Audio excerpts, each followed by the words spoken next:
여러분이 오늘 듣게 될 음성보는 믿기 어렵겠지만 현재 고등학교 2학년의 실력입니다.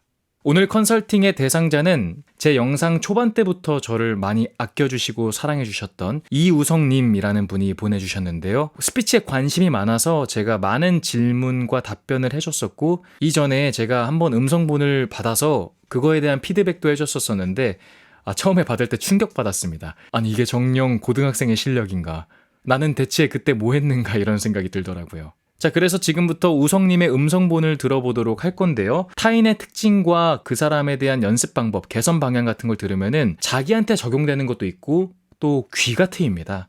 그렇기 때문에 같이 집중해서 바라보시면 좋을 것 같고요. 오늘의 영상은 발음에 대해서 평소 좀 어려워했거나 궁금했던 점들이 있으신 분들에게 도움이 많이 될 겁니다. 들었던 연습 방향들이 다 발음 관련된 거거든요. 그래서 도움이 될 거라고 생각하고요. 이 전체적인 부분 감안해서 음성본 시청해 보도록 하겠습니다. 6살 때 나는 책에서 굉장히 인상적인 그림을 보았다. 원시림에 관한 책이었는데 제목은 자연, 그 진짜 이야기였다. 동물을 통째로 삼키고 있는 보아뱀. 이 그림은 그것을 따라 그린 것이다. 아니, 이게 어떻게 고등학생 실력입니까? 제가 왜 서두에 그런 말씀 드렸는지 충분히 이해되시죠? 우성님께서 왜 듣기가 좋은 목소리, 듣기 좋은 스피치를 갖고 있는가를 제가 분석해 드려 볼게요. 수두룩하겠지만 저는 크게 보면 4가지, 그리고 좀 작게 보면 3가지 정도로 추릴 수가 있을 것 같은데, 첫 번째는 타고난 목소리가 조금 있고요. 그리고 그것과 더불어서 본인의 목소리가 어떤 성질과 특성을 갖고 있는지 아주 잘 알고 있는 것 같아요. 나의 목소리가 어떤 캐릭터를 연상시키는지 안다는 것이 되게 중요합니다. 전 우성님의 영상이던가 음성을 들어보면은 약간 배우 임시완 씨가 좀 생각이 나는 느낌? 이거를 좀 더 캐릭터화 해보자면 20대 잘생긴 그리고 훈훈한 남성 느낌이 나요. 그리고 이 남성은 조금 친절하고 적당히 센스 있고 위트 있고 따뜻한 그런 남성? 이런 그림이 그려지거든요. 이 그림이 그려진다는 게 되게 중요한 포인트예요. 모든 분야를 다 잘할 수 없잖아요. 중요한 일을 해야 될 때는 이 색깔들을 잘 살려서 하시면 더 잘할 수 있을 거고, 이런 부분들을 잘 활용하고 있기 때문에 잘한다라고 느껴질 수 있는 부분이 더 향상될 수 있다라고 느껴집니다. 그리고 두 번째는 발성이 되게 좋아요. 근데 어떤 부분에서의 발성이 조금 좋냐면 성대 접촉률을 아주 잘 이해하고 있다, 활용하고 있다라는 생각이 들고, 그리고 세 번째는 이게 같이 연관되는 건데 감정 표현 능력을 잘 사용해서 꺼냈을 수 있다라는 게 느껴져요. 우리가 진심으로 원하는 것은 관계 속에서 상처받지 않고 행복해지는 것입니다. 누군 좋아서 이러는 줄 알아요? 당신처럼 그냥 절대로 안 된다고만 하면 마음은 편할지 모르겠지만 이 상황을 해결할 순 없잖아요. 성대 접촉률에 대한 학술적인 설명을 하기보다는 쉽게 표현을 해드릴게요. 여러분들에게는 성대가 세게 붙어 있냐, 좀 약하게 붙어 있냐, 이거를 성대 접촉률이라고 생각하시면 될 것 같아요. 성대 접촉률을 높이면, 즉 성대를 세게 붙이면 어떤 느낌이 나냐면 강한 소리, 압력이 센 소리, 호흡이 덜 나가는 소리, 덜 섞인 소리, 좀 강한 소리 같은 게 납니다. 성대 접촉률이 낮아지면, 즉 성대를 덜 세게 붙이면 호흡이 많이 섞이고 음색이 얕고 감성적인 느낌이 나요. 이게 바로 성대 접촉률의 활용인데, 이 성대 접촉률이 높거나 낮거나 어떤 게 좋다고 할 수는 없습니다. 적당한 게 좋아요. 이것만 아시면 돼요. 성대 접촉률의 높고 낮음을 알아야 되는 이유는 우리가 그에 따른 그 상황과 환경과 목적에 잘 어울리는 연주를 하기 위해서다라고 생각하시면 돼요. 그래서 성대 접촉률을 그에 따라 조절하는 겁니다. 만약에 공익 광고가 있어요. 이런 공익 광고는 성대 접촉률을 세게 붙여서 높여서 하면은 어색하죠. 예를 들어 그대와 함께합니다. 공익 광고 협의회. 이러면 뭘 그대와 함께합니까? 뭔가 스토킹하는 것 같잖아요. 좀 음산하고 무섭잖아요. 이런 부드러운 느낌의 작품에는 감성적인 느낌을 추가하는 게 잘 어울리죠. 그대와 함께합니다. 공익광고협의회. 자, 그래서 뭔가 좋다 나쁘다란 소리 같은 거는 없어요. 상황에 맞게 하는 건데, 이 성대 접촉률을 처음에는 인위적으로 연습하지만 이거를 자동적으로 딱 그 상황에 맞게 조절해주는 약간 시스템, 자동 시스템 같은 게 있습니다. 그것이 바로 감정이에요. 우리의 감정 표현 능력, 이 지문, 이 상황, 이 환경에 대한 감정 표현 능력을 잘 이해해서 그걸 꺼냈으면은 그에 맞게 성대 접촉률이 나중에 나오게 됩니다. 근데 이 구독자님, 우성님께서는 이 두 가지를 잘하고 있기 때문에 그에 맞게 어울리게 연주할 줄 아는 연주자다. 이런 거를 말씀드리고 싶었던 거예요. 관계 속에서 배신당하고 상처받고 실망할 때도 있지만 우리는 관계 속에서 위로를 받고 다시 힘을 얻기도 합니다. 자, 네 번째로 문장 나누기를 참 잘해요. 그리고 키워드를 찝을 줄 알아요. 많은 스피치 입문자분들이 제일 어려워하는 게 사실 문장을 어떻게 나눌 건가를 어려워합니다.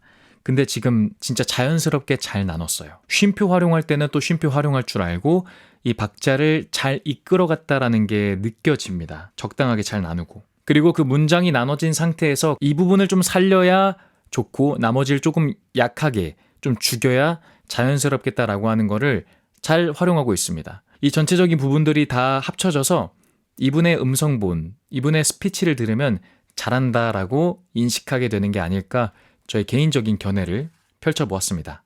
자, 그렇다면 지금 갖고 있는 조금 약점 혹은 개선점 그리고 그에 따른 연습 방향들을 한번 제시해 보도록 할게요. 자, 근데 스피치 연습에서 가장 중요한 걸 먼저 꼭 언급해 드리도록 할게요. 자기가 실수한 부분이 있거나 약한 부분이 있으면은 그거를 말하고 나서 넘어가지 말고 그 부분을 체크해 놓고 다시 전으로 돌아가서 똑같이 한번 해봐야 돼요.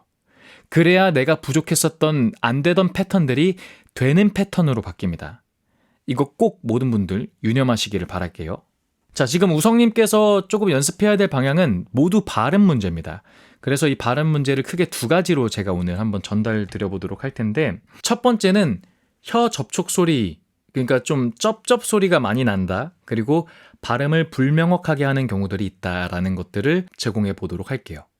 상처받을까봐, 거절당할까봐 두려워서 관계를 끊고 싶을 때도 있습니다.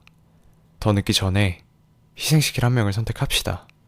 한 명의 목숨보다는 전체의 목숨을 살리는 것이 아무래도 더 윤리적이겠지요.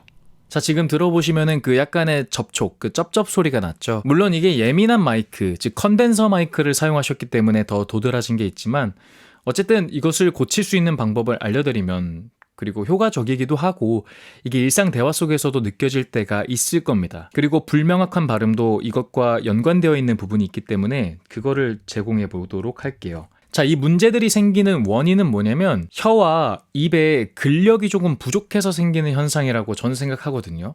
그래서 걔네를 조금 강화시켜주는 연습을 해야 돼요. 첫 번째는 입과 혀의 스트레칭, 강화하는 스트레칭을 평소에 연습해야 됩니다. 자, 먼저 이렇게 볼에 이 손을 대시고 이렇게 오른쪽으로 8번, 하나, 둘, 셋, 넷 이렇게 있죠. 돌리고 반대쪽으로도 뭐 8번 이렇게 돌려주세요. 이렇게 하면 전체적으로 이 부분도 풀리고, 자, 입모양을 가로축으로 해보세요. 이 상태에서 약간 눈은 웃는 느낌으로 해서 이것도 역시나 하나, 둘, 셋, 넷, 다섯, 여섯, 일곱, 여덟, 둘, 둘, 셋, 넷, 다섯, 여섯, 일곱, 여덟 정도로 이 자세로 유지하는 것을 해보세요. 그리고 입 크게 벌리는 것도 이런 식으로 크게 하는 것도 시간을 갖고 해보시고요. 이제 중요한 것은 혀 스트레칭 하는 방법을 알려드릴 건데, 혀를 스트레칭하기도 하는 거고 또 근력을 기르는 거기도 해요. 먼저 혀를 맨 위까지 닿는 느낌으로 쭉 앞으로 뻗어서 위까지 뻗어나갈 수 있게 해볼게요. 이렇게 이 상태를 이것도 역시나 그 8초를 유지해 보시고 끝났으면 반대로 아래 그리고 왼쪽 오른쪽 그리고 한번 접어서 반대로 접어서 자 그리고 마지막 약간 이두 운동 컬을 하듯이 위에서 아래로 이렇게 좀 세게 당기는 연습을 하는 거예요. 이걸 8번 정도.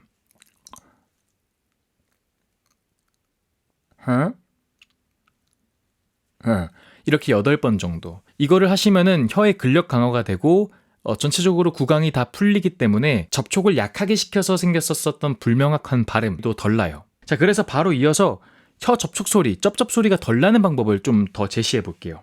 먼저 입 공간을 말씀해드렸던 것처럼 벌려야 돼요. 혀가 있으면요, 이 혀의 하부면과 상부면에 입천장과 이 밑에가 있잖아요. 얘네가 혀가 자꾸 닿는, 접촉해서 이렇게 떨어지는 소리 때문에 쩝쩝 소리가 나는 게 가장 크다고 생각합니다. 그래서 이 혀가 놓을 수 있는 이 여분들이 좀 더 공간이 많이 확장이 돼야 돼요. 이해되시죠? 그렇기 위해서는 입을 조금 벌려야 되는데 마냥 입을 벌리는 게 아니라 이 하악골이라고 하는데 이 턱을 살짝만 밑으로 당겨주세요. 이렇게보다는 이렇게 벌린 느낌.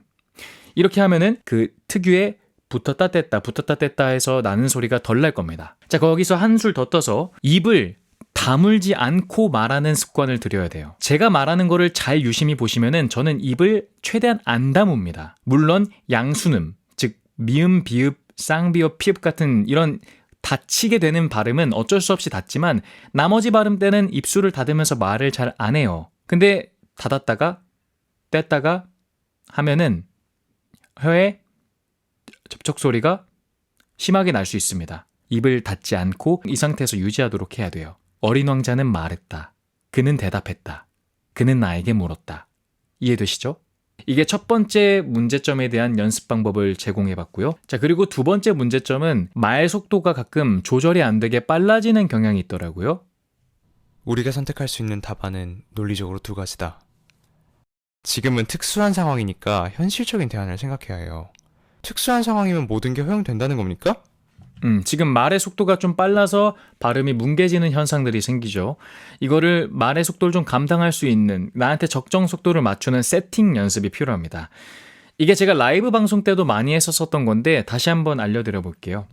제가 연구한 건데 메트로놈으로 연습을 하는 방법이에요. 그래서 좀 정확히 말하면 속도 점층법이라고 표현하면 될 것 같아요. 여러분들 구글이던가 뭐 애플 스토어 상관없이 이 템포라는 어플이 있을 겁니다. 이거 말고 다른 메트로놈 있으면 다 사용해도 돼요.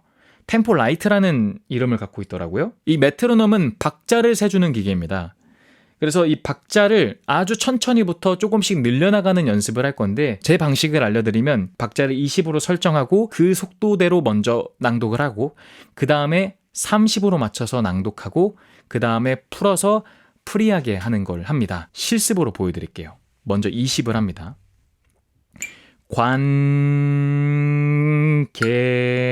관계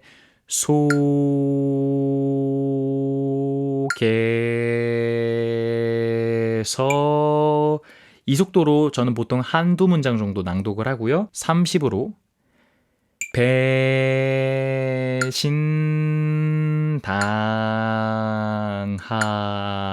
배신당하고 이 역시도 한두 문장 정도 합니다.